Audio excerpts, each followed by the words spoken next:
سلام و درود خدمت گلفروشان ایران. امروز تاریخ 11/10/1404 روز پدر رو به همه تبریک میگم.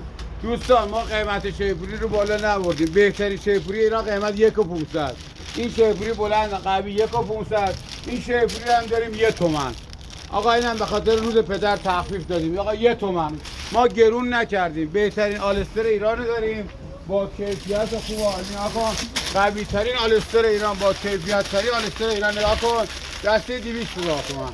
برای روز پدر ما گرون نکردیم. بارا 200,000 تومان آلستر. نگاه کن رنگا رو نگاه کنید. مداد رنگی انقدر رنگ نداره که بار ما رنگ داره. ببین بار قوی فوق ممتاز. 200,000 تومان. پدر گرون نکردیم به خاطر پدر. عروس خوبم داریم. قادری عروس چند قادری؟